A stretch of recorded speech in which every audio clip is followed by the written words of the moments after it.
when it was all done, and we went back to Washington the next day, the administrator had called down and wanted to know if he had a problem or not. And my boss had told him, well, we took a video of it, and it looks like there might have been something there.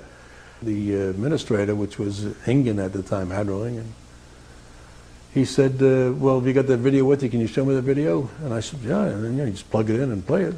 So we plugged it in for him.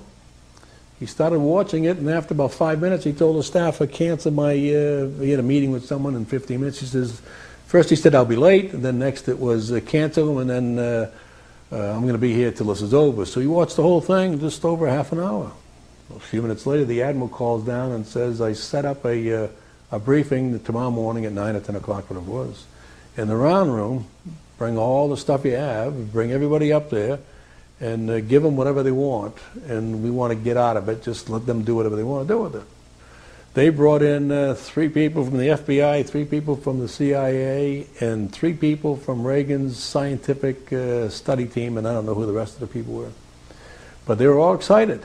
When they got done, they actually swore all these other guys into that this never took place. We never had this meeting, and this was never recorded. He said this is the first time they ever had 30 minutes of radar data on a UFO, and they're all itching to get their hands into the data and to find out what it is and what really goes.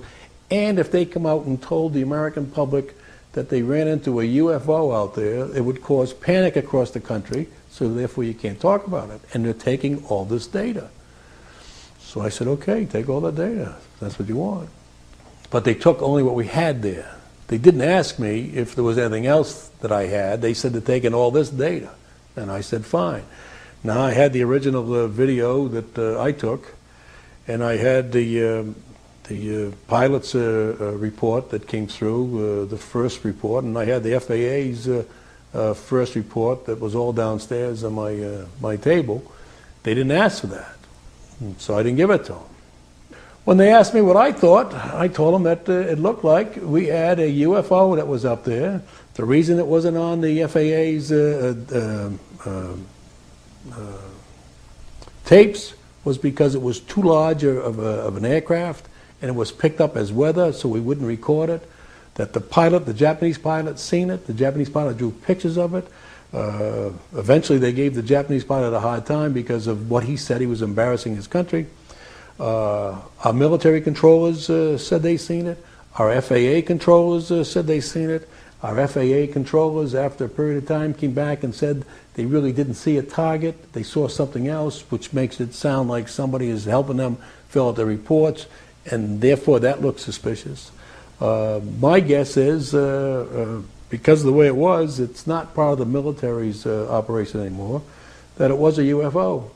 But who do you tell that you were involved in a UFO incident without them looking at you like you ain't wrapped too tight?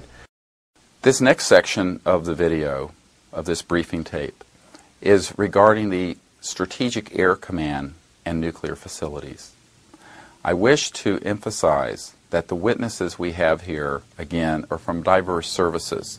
They range from the Atomic Energy Commission to people who have been at Strategic Air Command facilities and at missile launch control facilities throughout the United States and Canada. These witnesses give unmistakably clear testimony about the fact that these extraterrestrial vehicles appear to be quite concerned with our weapons of mass destruction. And in fact, more than one of these witnesses has stated to me that they believe that these extraterrestrial vehicles were there because they were very concerned that we might blow ourselves up, or that we might begin to go into space and be a threat, perhaps someday, to other civilizations.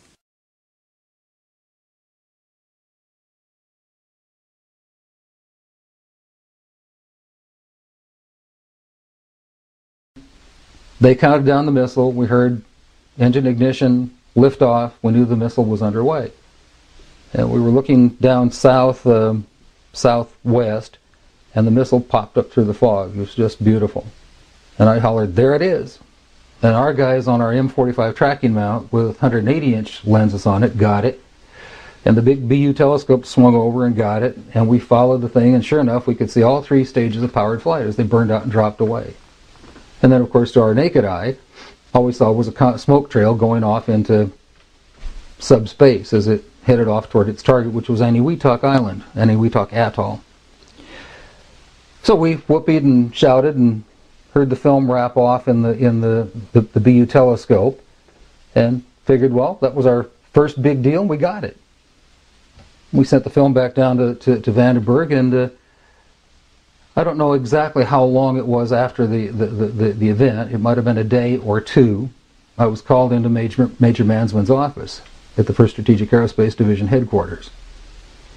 And I walked into his office, and they had a screen and a 16mm projector set up. There was a couch, and Major Mansman said, "Sit down," and there were 2 guys, as I recall, 2 guys in gray suits, civilian clothes, which was fairly unusual. And Major Mansman said, "Watch this," and turned on the film projector. And I watched the screen, and there was the launch from a day or two before at Big Sur. It was quite exciting because of the length of the telescope. As the Atlas missile entered the frame, we could see the whole 3rd stage, which has 2 rocket nozzles like this and one in the center, a gimbaled one in the center, filling our frame from about 160 miles. That was pretty exciting optics. We watched that stage burn out, we watched the 2nd stage burn out, we watched the 3rd stage burn out, and into the frame came something else. It flew into the frame like this, and it shot a beam of light at the warhead, which is represented by my thumb here. Now, remember, all this stuff is flying at several thousand miles an hour. So this thing fires a beam of light at the warhead, hits it, and then this thing flies up like this. Meanwhile, we're all going like this, fires another beam of light, goes around like this, we're going like this, fires another beam of light, goes down like this, fires another beam of light, and then flies out the way it came in. And the warhead tumbles out of space. The object, the points of light that we saw, the warhead and so forth, were traveling through subspace about 60 miles straight up. And they were going somewhere in the neighborhood of 11 to 14,000 miles an hour when this thing caught up to them, flew in, flew around them, went like this, and flew back out. Everything was going about between 11 and 14,000 miles an hour that way.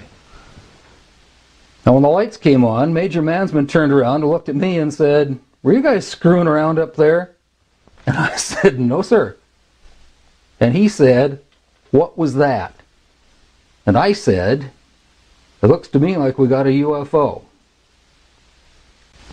Major Mansman, who was a very good reader of film, said that the feeling at the time was that it must have been extraterrestrial.